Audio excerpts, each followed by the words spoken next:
and welcome. My name is Lexi, and here I like to talk about luxury beauty, but today we're doing something a little bit different. I've had a lot of requests for a Q&A, and I've never actually done one on my channel. So today we're going to go through some of the questions that a lot of you have asked me. So hopefully you'll get to know me a little bit better, and I would love it if you could share a little bit more about yourselves down below in the comments. I'd love to get to know each and every one of you. So thank you so much, and let me know if you enjoy this and if you have any questions for me for the next time we do something like this. So first question is, do I have any siblings? And the answer is yes. I actually have two sisters. We are all 2 years apart. I am the oldest, so I'm 40, and then obviously my sisters will be 38 and 36. So I don't have any brothers, but just the two sisters. That was enough. Number two, did I play any sports growing up, or do I play any sports now? And the answer is, sort of. I'm not huge on sports. I'm not very coordinated. I am pretty clumsy, and I'm not good at sports. I admit it. But I did play tennis in high school. However, I only got on the team because they didn't have enough girls playing, and they needed more girls to play on the tennis team, or they couldn't have a team. So that's basically how I got on the tennis team, and to say I was terrible. So once in a while, I will play tennis. My husband's really into tennis, so he plays a lot. So once in a while, I hit around with him, but I'm not good. I'm pretty bad, and I didn't play any other sports at all. Just like, you play an occasional game with your friends, at a park or something like that, but nothing organized. I'm just really, I wish I was better at them, but I don't wish it enough to practice. It's just not something enjoyable enough for me. Number three, what were my favorite hobbies as a child, and have they changed? And I have to say they haven't changed that much. So growing up, I loved reading. I actually preferred reading to television. So I didn't watch a ton of TV growing up. I spent more time reading books, and I still love to read books. I read them pretty frequently before bed. I go in spurts where I'll read, a book, before bed every night, or then I'll take like a couple of weeks off. And, I just find it's harder now that books have gone so digital to do book shopping. I used to love going to Barnes and Noble and just looking at the covers, and they would entice you, and you would pick up things that you wouldn't necessarily pick up. And yeah, I can still go to the bookstore now and look at things, but I just feel like it's different. I don't feel like I see as many new things as I used to. And when you're looking online and they show you the covers and everything, it's harder to browse because there's so many options. And it's not like you're walking through like a section with a limited set of books, and some are displayed and some aren't, so I just find it a little bit harder to find new authors and things. So once in a while I do take a break from reading, but it's never more than like a month or so. So that's one of my favorite hobbies. And I have to say, I always really enjoyed shopping as a child. And I always liked lipstick, even when I didn't wear it much. Like once I turned 13, I was allowed to wear makeup, but I only wore it at home. I didn't really wear it in public. And I've been obsessed with lipstick since then. I used to save up all of my money from like babysitting and everything, and I would spend it all on lipsticks at the drugstore, and then I progressed to Clinique, and then it went on from there. So yeah, those were my two major hobbies, and typical teenage girl stuff, like talking on the phone all the time. My friends and I would play tennis. They were also on the tennis team with me. None of us were good. So we would just kind of hit around and make up our own like kind of games and stuff, and just hang out with music at the tennis courts and stuff like that. But yeah, those are my hobbies then. And now my shopping has progressed to mostly online shopping. I feel like the stores don't really have as much in there, or they don't get the newest things right away, which now that I have a YouTube channel, I do have to get things newer. I used to always wait for them to go on sale. And so that's changed. My shopping habits have changed a little bit. And yeah, other than that, not so much. Another hobby I have actually is cross stitch. And I started that as a kid, and it's always been something that I've done in spurts. So I will do it for a few years and then take a few years off. And honestly, I haven't done it much since I started YouTube, because it used to be something I would do at night. You know, I would turn on like a show on Netflix or something, and I would stitch for like an hour after the kids went to bed. But now I edit, so I never have time for it anymore. But I'd like to get back into that.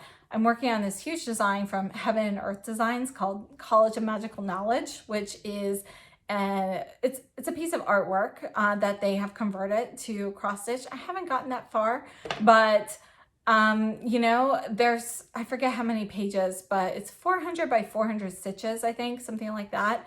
And I've done like 1 to 2 pages so far, and that's it.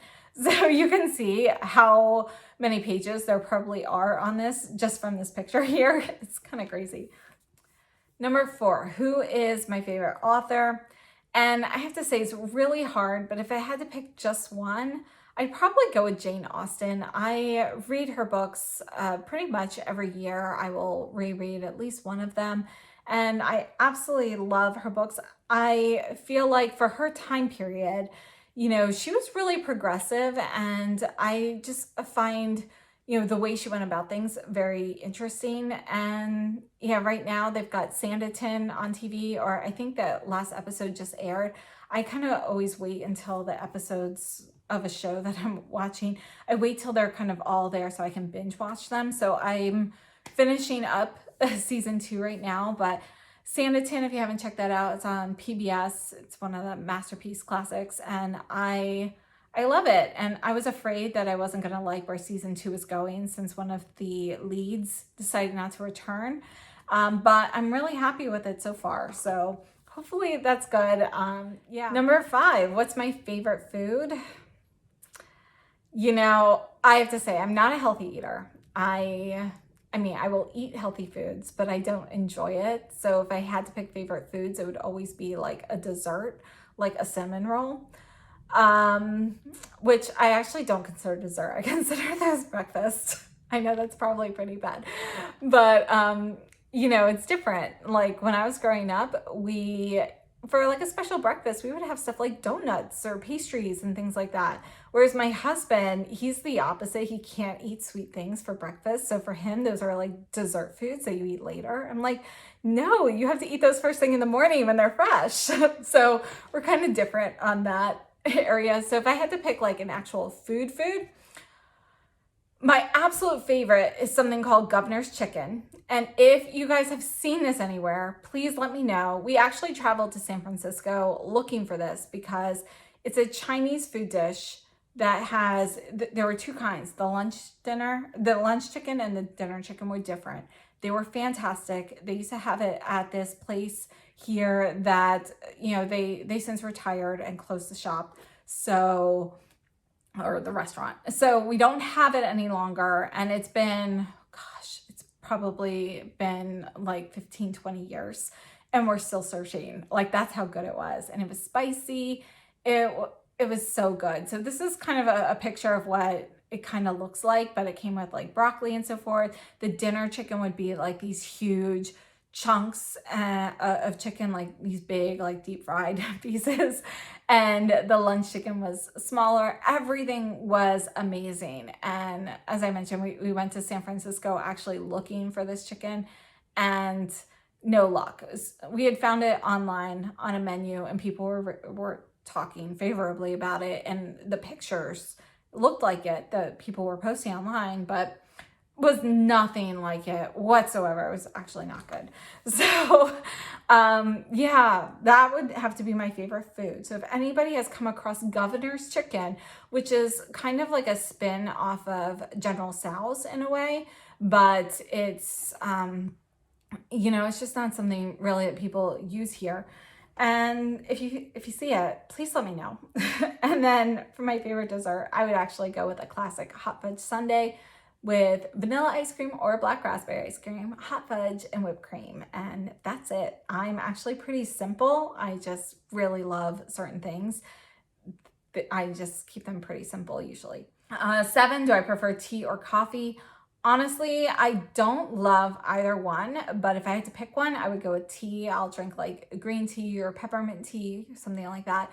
But when I go out with friends for coffee and stuff, I usually end up getting hot chocolate, just because I'm just not a huge fan of either one of them. 8. What was my dream job as a kid? And I have to say, my dream job was always to be a first grade teacher. So we used to play school all the time growing up, and I always wanted to be a first grade teacher. And then when I got to college, I started second guessing myself, and I ended up going to biology. So I ended up, kind of following a different path for a while. And then I switched to teaching later. And then I became a biology teacher because I didn't want to have to go back to school to get an elementary education degree. So I ended up absolutely loving teaching biology, and it was the best decision. Like it was such a wonderful career. I really enjoyed the actual teaching. I loved imparting the knowledge. I think working with high school kids was actually the best option for me. I think I probably do best with that age group, actually. So it was really fortuitous that it turned out that way. The only issue with teaching it was just the amount of time that I would have to put in, because it was like, 6 days a week, all hours of the day. And, I had a ton of grading and stuff like that. So that was really just the one drawback to teaching, was just the amount of time and energy that I put into it. I know technically it's not required, so I could have, cut back on things, but that's not me. So, yep. So right now I am staying at home with my kids, and yeah, I'm really enjoying doing that. But I feel like YouTube has been a huge outlet for me to have, just to have a little bit more adult interaction and something to do. It helps me I like to have something to do. I don't like to feel like bored or like there's nothing to do. I like to be needed in a way. And I feel like if I have YouTube and, the editing process and having to film, and I put myself on a schedule, that just makes me feel a little bit more productive, because otherwise my day is filled with, obviously childcare and cleaning and cooking, and that can really get old after a while. So it's really nice to have this outlet, and I love it so much more than I thought I would. Number 9, do I have any pets? The answer right now is no, although my husband promised that I can get a puppy when I get 100,000 subscribers, if that ever happens. But I grew up with dogs from the time I was in middle school on. We always had huskies. And then we had a Shiba who was, I have to say, she was the best dog ever. If you're not familiar with Shibas, they kind of look a little bit like a fox. And they kind of get an attachment to one particular person. So sometimes they're in a family and they aren't attached to any of them. They can be really aloof. But Callie from the beginning was attached to me. She actually belonged to my husband and his family. And then she was attached to me, so they let me keep her. So she would do anything I said, and nobody could even raise their voice to me because she was like very protective of me, but she was just so loyal. Best dog ever. She would actually tickle me. It's so cute. I don't know if any of you guys have seen, like on TikTok or Instagram, they have like little reels of dogs who like nuzzle people to like tickle them. That's what she would do to me. And like, she was the only one who could actually tickle me because I'm not that ticklish. But yeah, best dog ever. She passed away right after my youngest was born. And then we also had a husky named Evie, who was also a fantastic dog. She was like the best family dog because she was just so friendly and happy-go-lucky. And unfortunately, she just passed away during the pandemic from like a brain cancer. So number 10, what is your favorite family tradition and when is it celebrated?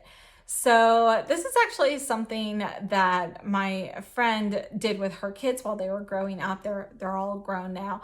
And she told me about this, and I started it my when my oldest was born. So it's called the birthday fairy, and I think it's really cute. But on their birthdays, they wake up to a special balloon, like a mylar balloon in their rooms from the birthday fairy. So I have the birthday fairy always leaves them like a little like card and everything and it's a personalized rhyme that kind of goes through, things that they did really well this past year and things to look forward to in their next year. And that's always like tied to the balloon. So, yeah, that's, I think that would be it, because it's just so cute to see like the expressions on their faces when they get their birthday balloon and so forth. And one year we did have to give stuffed animals instead of balloons because pandemic, or was it was during the pandemic, but it was when they had the helium shortage and we couldn't get balloons. So yeah, I think that's probably the most fun. They get really excited for that. And since it's a mylar balloon, they actually can last for like 2 months. So we have those things around for quite a while. Number 11, what is your favorite TV show quote? That would have to be from Downton Abbey, and that would have to be Lady Grantham when she says, "Weekend? What is a weekend?"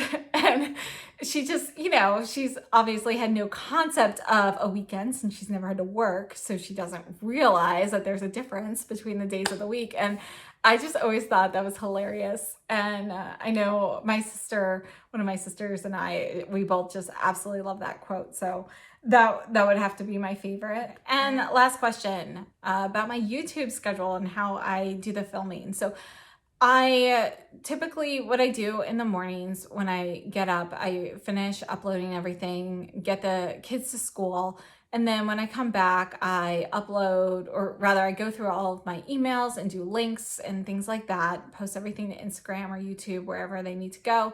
And then I will film. From there, I take the recording and I have to upload that to my computer. And that takes a little bit of time to process into the editing software until you can work with it. So that uploads throughout the day. And then if I have time throughout the day, like if the kids are home during the summer, I'll usually get like 5 or 10 minutes here and there where I can work on the editing, while they're like watching a show or something like that. And, I will do that. But on a typical day while they are in school, it's usually not done in time before I have to get them from the bus. So then I leave it until they go to bed at night, and then I have to edit. And so I'm usually up pretty late editing. And then I let that upload. So once you edit it in the software, then you have to like upload or download, what, I don't even know which term it's supposed to be, but you're essentially creating that like file, the final file. That takes a long time to kind of process. So I put that on my computer then. So that happens overnight. And then in the morning, I usually get up, I get up by 7. So usually between 6 and 7.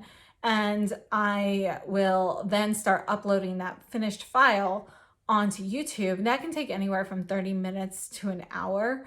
And then I have to do, the description box and everything. So I usually have the description box and all the links and everything set at night, but I can't put it in YouTube until the video's ready. So I put everything in a Word document, and usually I can transfer it. And then I have that scheduled, and it goes up while I'm doing school stuff with the kids. And then, yeah, that's kind of my system with that. So my philosophy is to kind of, do little bits throughout the day when I can to just be a little bit more efficient. So I hope that was helpful, and I hope that this was interesting for you guys. I would love to know more about you guys down below in the comments. And again, if you enjoyed this and you'd like to know more, you got some questions, leave them down below in the comments. I'll write them down. We can get to at least some of them next time. So thank you so much for tuning in, and I'll see you very soon. So have a great day. Stay safe and healthy.